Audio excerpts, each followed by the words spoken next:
오늘은 한 절, 딱 한 절이에요. 코람데오라는 제목입니다. 코람데오. 자, 여러분은 하루를 시작하면서 어떻게 하루를 시작하나요? 이거 도와라. 우리는 아침에 눈을 뜨면서 무언가를 계획하죠. 무언가를 생각합니다. 그리고 우리는 삶을 살아갈 때에 누군가를 의식하며 살아갑니다. 직장 다니는 사람들은 직장 상사를 의식한다든지, 직장인들은 어쩔 수 없는 그런 눈칫밥을 먹어야 되는 그런 일들이 있죠. 우리는 누군가를 항상 의식하며 살아가요. 왜냐하면 누군가의 기대에 부합하기 위해서 그런 거죠. 평가에, 누군가로부터 내가 평가의 대상이 될 수도 있기 때문에 그렇습니다.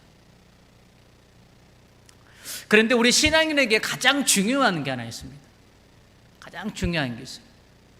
내가 누구인가라는 것도 중요하지만 우리는 이 코람데오라는 하나님을 의식하는, 나는 과연 하나님을 의식하며 삶을 살아가고 있는가라는 이 질문, 나는 과연 하나님을 의식하며 살아가는가? 나는 직장 생활 내에서, 그리고 사업하신 분들은 고객들에 대한 눈치, 댓글에 대한 눈치 굉장히 민감하죠. 민감합니다. 그런데 우리는 하나님에 대해서 그렇게 영적 민감성이 있는가라는 거죠. 오늘 이 설교의 내용은 여러분만을 향하고 있지 않습니다. 오늘 이 설교를 준비하면서 일주일 내에는 과연 나는 이 설교를 할 자격이 있는가라는 질문을 많이 해봤습니다. 우리가 함께, 여러분도 마찬가지고 저도 마찬가지고 하나님을 의식하며 한번 삶을 살아보자는 오늘 그런 취지에서 오늘 이 말씀을 함께 좀 나누고 싶습니다. 다시 한번 질문합니다. 나는 과연 하나님을 의식하며 삶을 살아가고 있는가? 누구를 더, 무엇을 더 의식하며 삶을 살아가고 있는가? 우리는 가끔 도로에서, 여러분은 안 그럴지 모르겠는데 저는 특히 이 오토바이 타는 경찰관들 있잖아요. 괜히 잘못을 안 했는데 미리 브레이크를 밟아요. 신호 앞에서. 왜요? 경찰관한테 걸릴까 봐. 이게 뭘 의미하는 거예요? 경찰관이 무섭다는 거죠. 땅째값이 무섭다는 거죠. 그런데 경찰관이 없을 때는 저도 불법 유턴을 해요. 해. 그러고 보면 하나님보다는 눈에 보이는 경찰관이 더 무서워하는 것 같아요. 저도.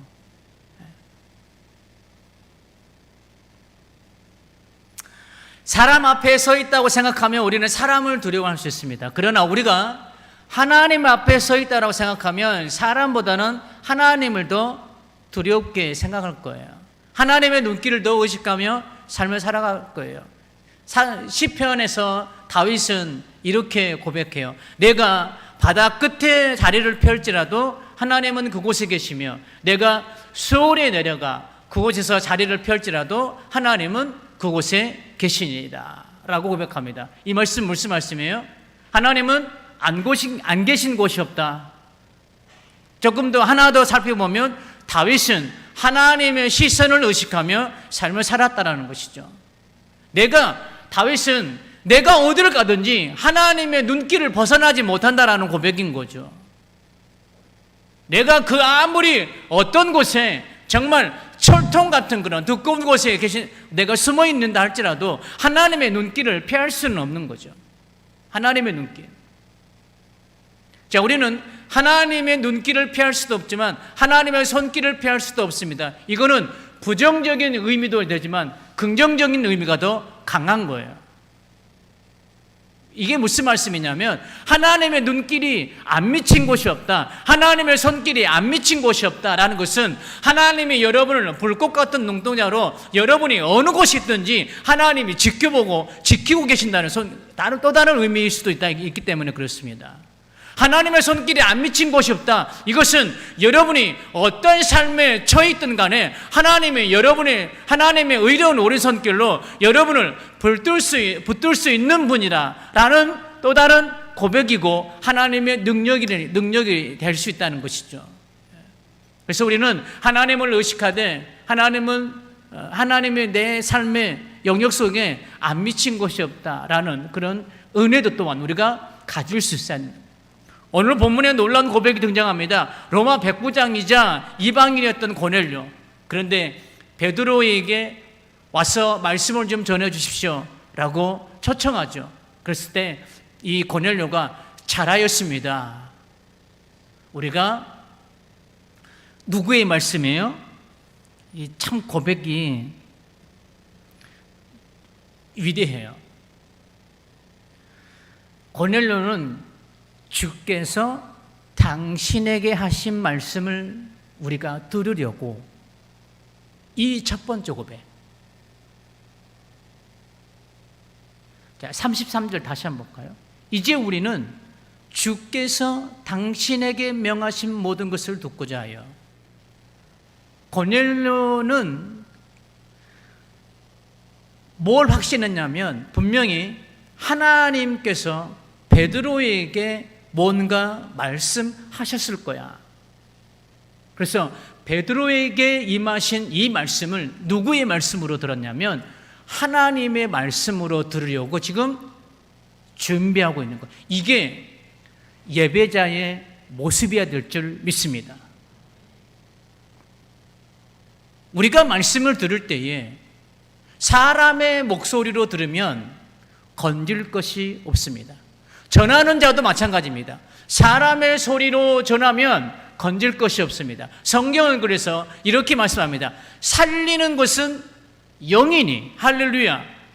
전하는 자가 영을 성령님의 임재 속에서 말씀을 전할 때에 영혼이 살아나는 역사가 일어나는 거예요.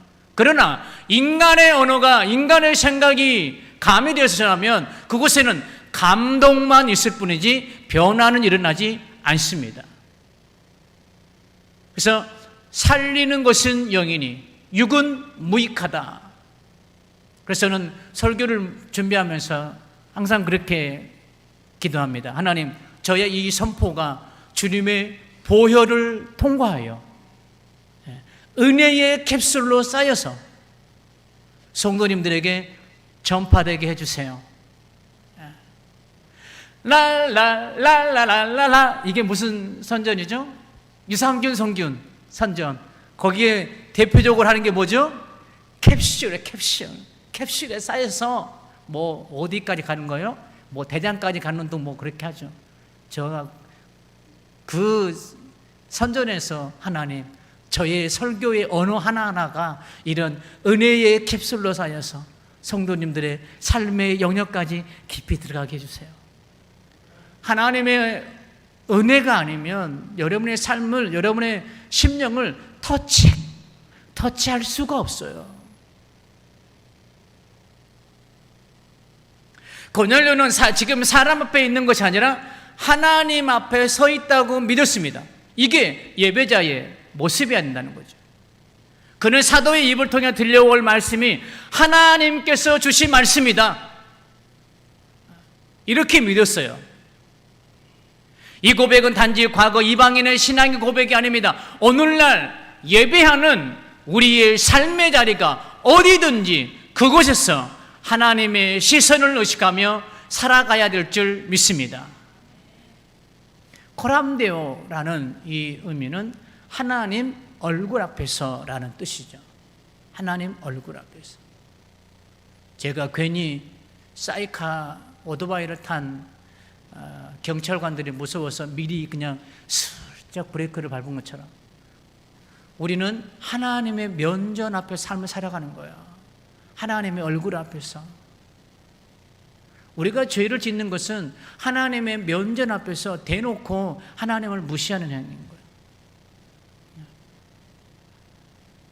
여러분들 여기 계신 분들은 잘 모르겠는데, 여러분들 카톡 딱 분명히 일자가 사라졌는데 상대방에서 아무런 반응이 없어요. 기분이 어떻던가요? 얘 봐라, 얘가 나를 무시해? 이런 기분이 들죠.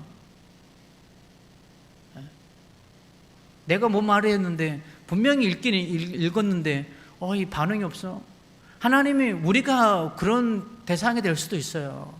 하나님이 분명히 우리에게 성경 말씀을 통해서, 설교를 통해서, 예배를 통해서 우리에게 카톡의 문자를 보냈어요. 얘야, 너 이렇게 좀 하면 어떻겠니? 라고 예배를 통해서 기도하는 가운데, 찬양하는 가운데에 우리가 어떤 삶의 영역 속에서 하나님이 내게 카톡을 보냈어요. 근데 분명히 읽었어요. 그런데 하나님 보기에 분명히 읽었는데 우리가 그걸 익십을 했어요.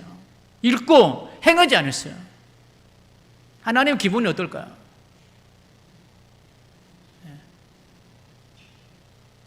고람되어 우리는 생각해야 됩니다. 하나님 얼굴 앞에서. 이 말은 단순히 예배 시간에만 하나님을 의식하는 삶이 것이 아니라 삶 전체가 우리가 하나님을 의식하는 삶이 되어야 한다는 것이죠. 자, 이 고람되어에는 세 가지 의미가 있습니다.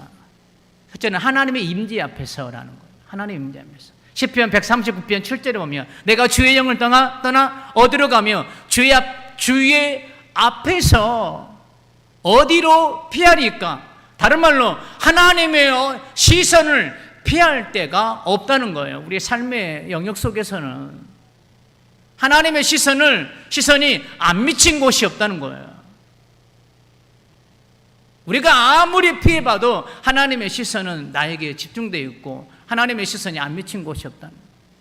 그래서 어디로 피하리까? 피할 곳이 없다. 한마디로. 어떤 장소에든지 어떤 시간 속에서든지 하나님 앞에 우리는 서 있음을 잊지 않기를 주의 이름으로 축원합니다. 하나님의 임재 앞에서요. 첫 번째 의미는. 두 번째 의미는 뭐냐? 하나님의 권위 아래에서요. 권위. 하나님은 우리의 주권자이시죠. 주권자가 뭐예요? 나의 주인이라는 거죠. 그런데 우리의 삶의 형태를 보면 주인이 누가 돼요? 내가 되는 거예요. 결정권을 누가 가지고 있어요? 내가 가지고 있어요. 그 결정권의 기준이 뭐예요? 나의 경험과 나의 지식과 내가 가지고 있는 그 무언가가 결정권의 중심에 서 있는 거예요. 하나님은 그 결정권에 전혀 배제가 됩니다. 이게 나의 삶의 형태예요. 우리는 하나님을 나의 주권자로 삼는다고 고백했다면 우리의 삶의 모든 영역 속에서 하나님의 주권의 인도하심에 우리는 순종할 수 있는 믿음과 은혜가 우리 가운데 있어야 될 줄 믿습니다. 하나님, 때로는 내 삶의 환경과 맞지 않는다 할지라도, 때로는 내 논리와 맞지 않는다 할지라도 하나님이 인도하신 것이라고 확신한다면 우리의 모든 것들을 내려놓고 우리가 한번 순종해 볼 수 있기를 주의 이름으로 축원합니다. 세 번째로는 하나님의 영광을 위해서요. 하나님께서 인간들을 창조하신 목적이 뭐예요? 하나님의 영광을 위해서. 이사야 말씀처럼 이 백성은 내가 나를 위해 지었나니 나의 찬성을 부르기 위함이라. 서인을 문답 일문이 답에 가장 먼저 첫 번째로 나온 게 그리스도인들의 가장 첫 번째 목적이 뭐냐? 하나님을 영화롭게 하는 데 있다 라고 말씀하고 있습니다. 고린도전서에서도 확실하게 말씀합니다.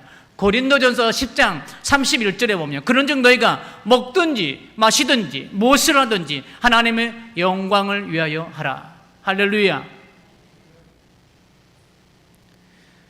자, 우리가 이 고람되어의 세 가지의 의미를 살펴보았습니다. 잠시 이 세 가지를 종합해 보면 하나님 앞에서 하나님의 뜻대로 하나님의 영광을 위해서 사는 삶이라는 것이죠.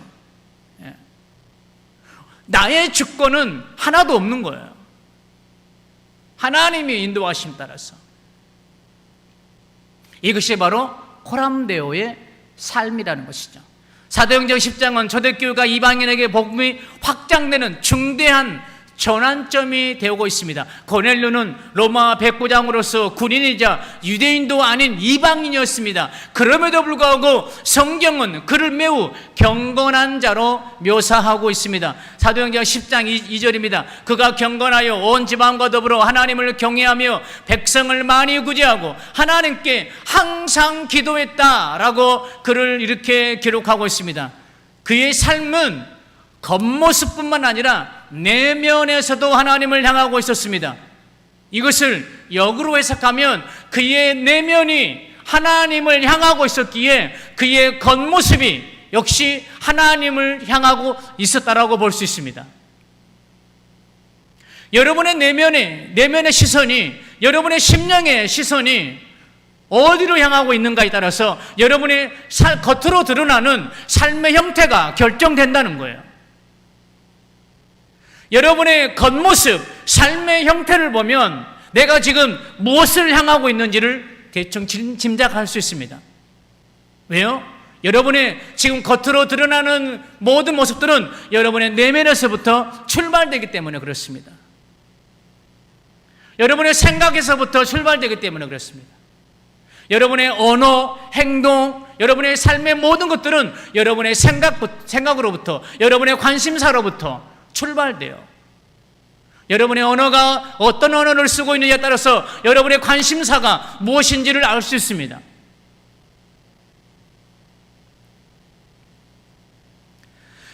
고넬료는 신분이나 문화, 제도적 경계에 갇히지 않고 하나님을 찾고 있었습니다. 이방인으로서 어떻게 유대인들을 초청할 수 있겠어요?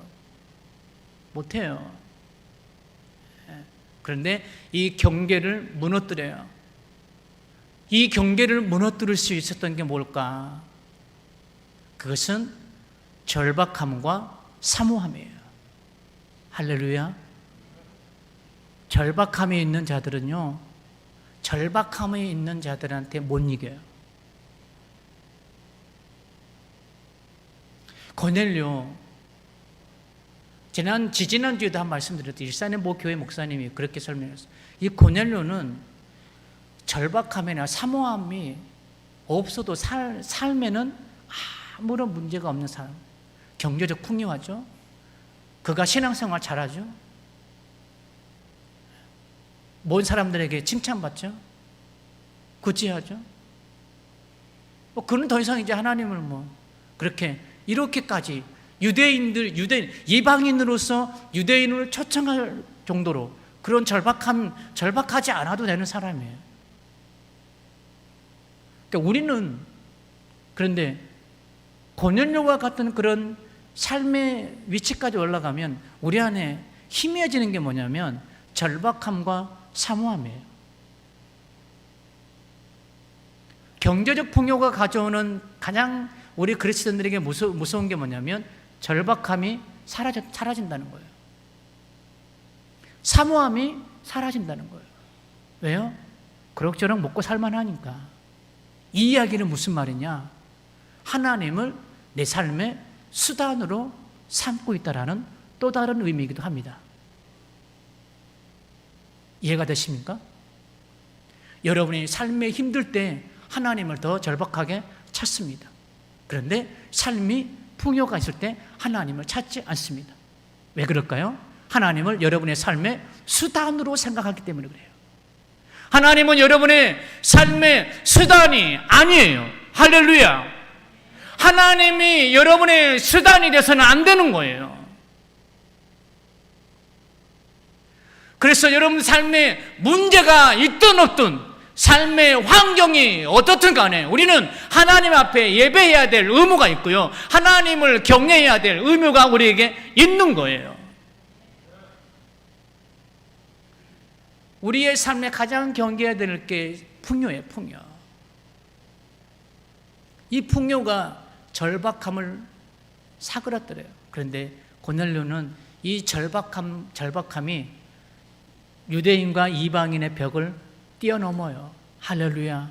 그래서 우리에게는 은혜를 향한, 하나님을 향한 절박함이 우리 안에 있어야 될 줄 믿습니다.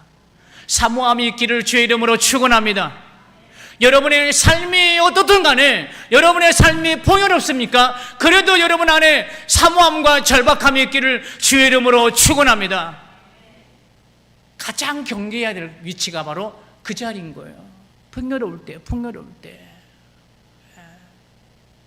가장 경계. 제가 요즘 굉장히 좀 딜레마에 빠진 게 있습니다. 나중에 이제 이거는 이제 해결됐으니까 말씀드리는 거예요.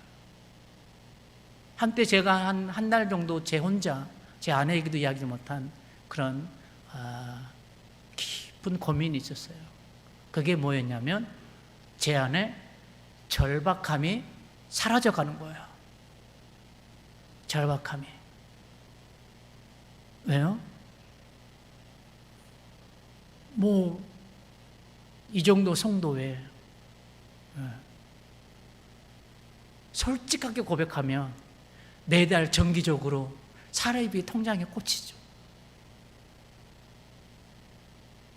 어려움 없잖아요. 어려움 없잖아요. 성도님들 속 썩이신 분들 없고. 그런데 어느 날 제 안에 그런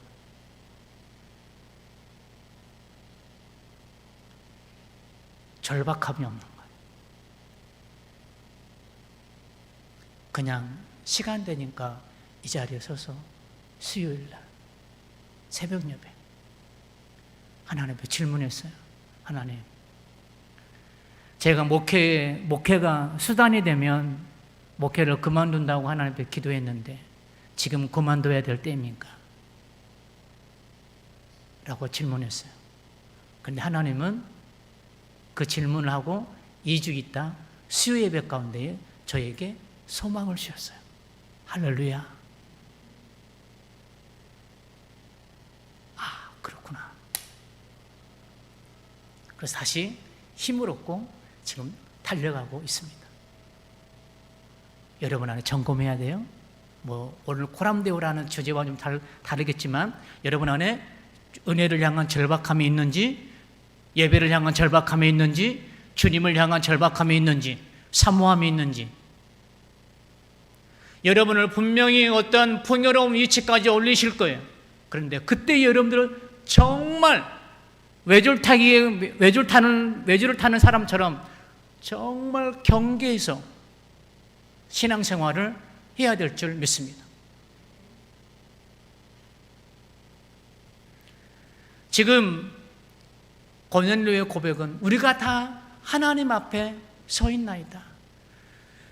베드로 사도라는 베드로 앞에 서 있는 것이 아니라 고넬료는 하나님 앞에 서 있나이다. 하나님 앞에 서 있다고 믿고 있는 것입니다. 이것이 바로 진정한 예배자의 시작임을 믿습니다. 예배의 본질은 단순한 형식이나 외형이 아니라는 것이죠. 하나님의 임재를 믿는 믿음에서부터 시작됩니다. 고넬료의 예배는 특징이 있습니다. 예배 준비가 철저했다는 것이죠.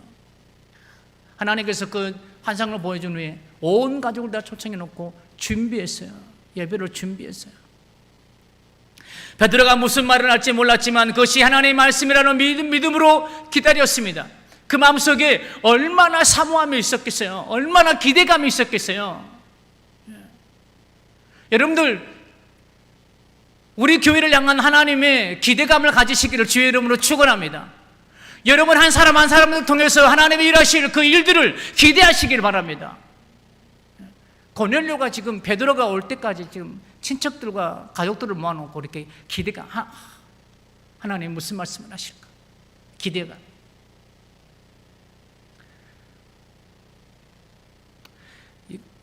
이것이 우리의 예배자의 태도가 되어야 될 줄 믿습니다. 하나님, 오늘 이 강단에서 과연 하나님 내게 무엇을 말씀하시려고 하십니까? 라고 하는 그런 기대감. 우리는 예배가 어떻게 나아가고 있습니까? 단지 습관적으로 예배당에 들어와 자리에 앉아 형식에 참여하고 있지는 않으신가요? 여러분 교회를 나오실 때 어떤 마음으로 나오셨나요? 성경은 하나님 앞에 살아가는 사람들의 기록이기도 합니다. 요셉은 그 젊은 20대 초반의 날 혈기왕성한 때에 보디발의 아내의 유혹을 뿌리쳤죠. 그러면서 이렇게 고백합니다. 창세기 39장 9절에 보면 내가 어찌 이 큰 악을 행하여 하나님께 죄를 지으리까? 누구에게요? 하나님께. 요셉은 보디발이 아니라 하나님을 두려워했습니다. 은밀한 장소에서도 그는 하나님의 시선을 의식했다는 것이죠. 다니엘은 어떻습니까? 다니엘은 기도하면서 사자굴에 던져진다는 법령이 선포된 후에도 하루 3번씩 예루살렘을 향해서 기도했습니다. 다니엘서 6장 10절에 나와 있어요. 이걸 사자굴에 던져지는 걸 알았어요. 그런데 그럼에도 불구하고 하루에 3번씩 기도했어요. 이 말은 무슨 말이에요?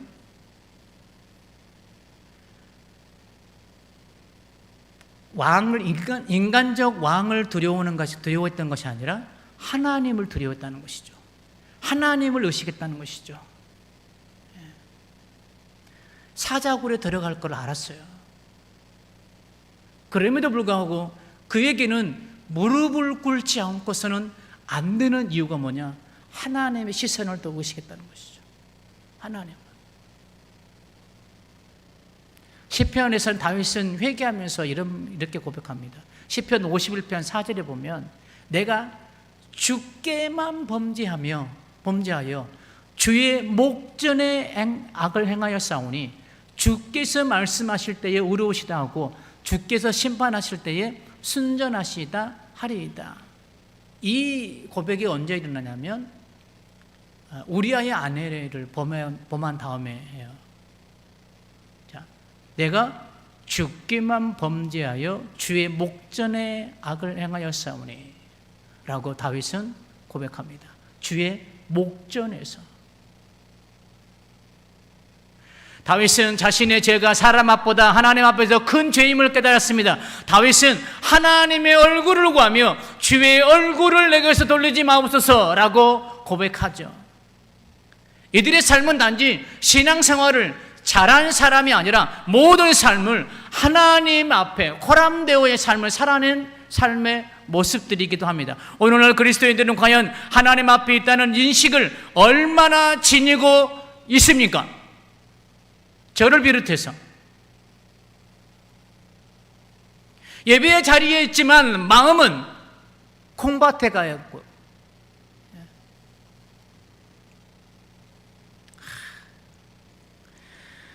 요즘 뭐 개를 많이 안 하지만 제가 가끔 이제 예를 들잖아요. 내일 갯돈 줘야 되는데 그 인간 왜 갯돈을 안 넣는 거야 도대체. 카드값 메꿀 날 되면 그냥 정신없고, 내일 그 일이 해결돼야 되는데, 예배 시간에 그냥 내일 일을 걱정하면서 온통 그냥 내일 잘해야 되는데. 성경은 우리에게 그렇게 말씀합니다. 내일 일은 내일에게 맡기기. 할렐루야. 그런데 우리는 직장인들처럼 갑을 하지 말아야 될 것도 갑을 해서 미리 땡겨서 내일 염려를 오늘, 이런 갑을은 하지 마시기 바랍니다. 월급도 갑을 하면 나중에 빵꾸나. 나중에 탈 게 없어.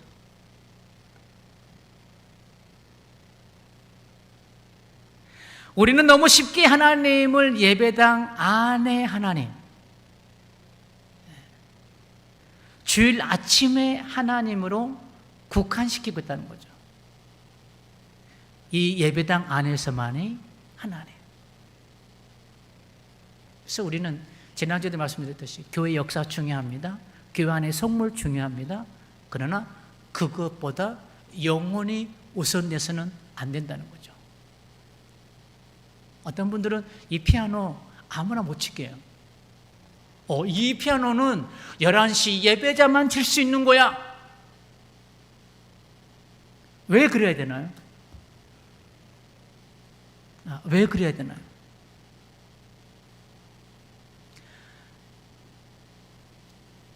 우리 안에서만 머물러 있는 그런, 그래서 제 구호가 뭐예요? 흘러 보냅시다라는 거예요. 흘러 보냅시다. 향수가 아무리 비싸도 아무리 좋아도 향수병 안에만 갇혀 있으면 그 향수의 역할은 끝나는 거예요. 향수가 향수병을 나왔을 때 그 향수로서의 본질의 역할을 감당할 수 있는 거예요. 여러분 안에 아무리 좋은 게 있다고 해도 그것을 드러내지 않으면 여러분 안에 무엇이 있는지 알 수가 없는 거예요. 할렐루야. 지난번에 우리 온 가족 초청 예배 때 한 번 했잖아요. 근데 제가 정말 다 좋았지만 우리 반주자님이 어머니께 자랑했다고 그러더라고요. 우리 교회 성가대 엄청 잘한다고. 그래서 어머니 모셨잖아요. 여러분들 우리 성가대 잘하죠. 그런데 자랑하지 않으면, 드러내지 않으면, 남들이 우리 교회 임마누엘 성가대가 찬양대가 잘하는지 못하는지 어떻게 알겠어요? 모르는 거예요. 드러내야 되는 거예요. 여러분 집에 황금 두꺼비가 10개 있습니까? 우리 집에 20개 있어요. 20개. 목사님은 그걸 뭘로 믿어요? 20개 있다는 것을 여러분들에게 보여주면 믿잖아요. 입술로만 자랑하는 거 아무 소용없습니다. 실질적으로 여러분 삶 가운데에 드러나서 자랑이 돼야 될 줄 믿습니다.